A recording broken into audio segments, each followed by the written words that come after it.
Hi and welcome to another 5 minutes tutorial, and this time about drivers.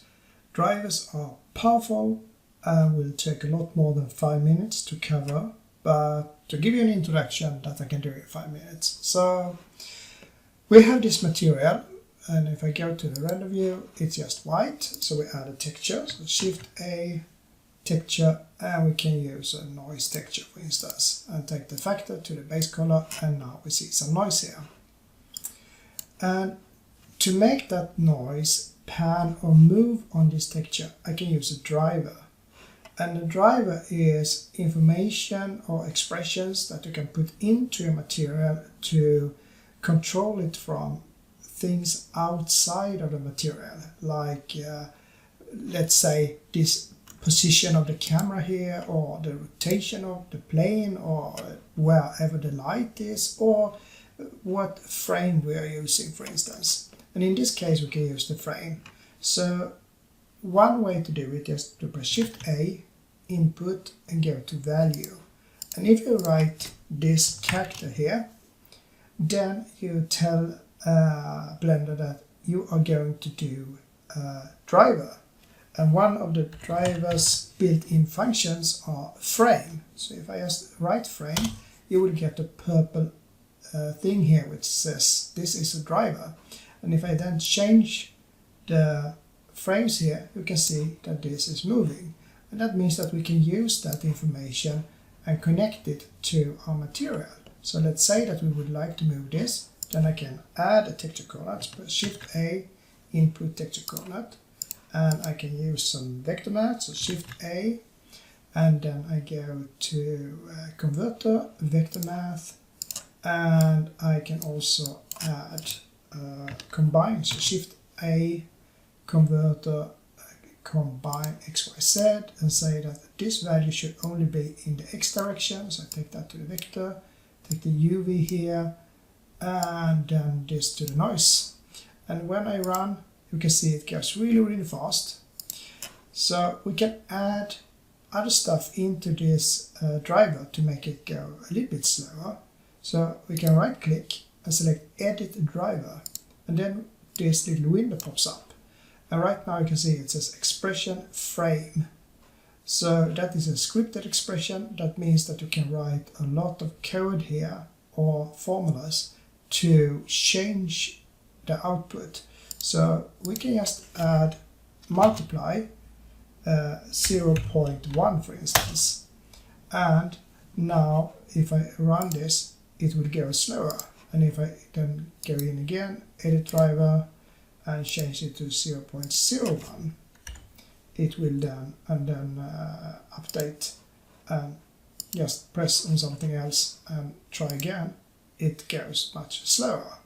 So that is one of the ways you can do the driver thing. The other way is that you can control stuff from the outside. So let's say that we would delete this driver. So then you just right click and select delete driver.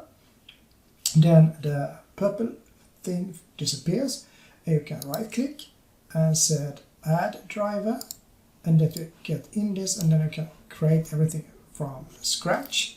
So here is some variable, and you have different types of variables. You have scene proper, transform, rotation, distance, context property. I will not go through everyone, but we can use the transform channel in this case, because if I use transform channel, let's say I use it from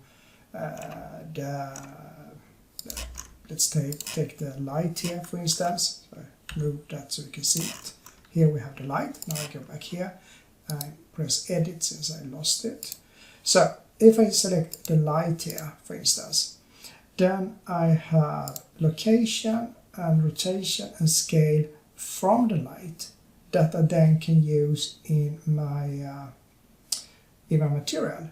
So if I then add that, I can take away this and just use the variable, then we get the information from the light into this. So that means when I move the light, not the plane, the light, it will then add that information in here, and we can then change our material. So if I just take this and press GX, you can see it moves with the light here.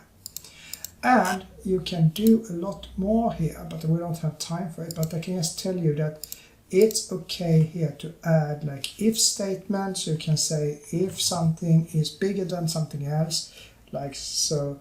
Then you start with the result. So the result should be like 0.5 or 0.4 if the variable of if, and then you can put here if variable is, let's say, bigger than 2, and then like this.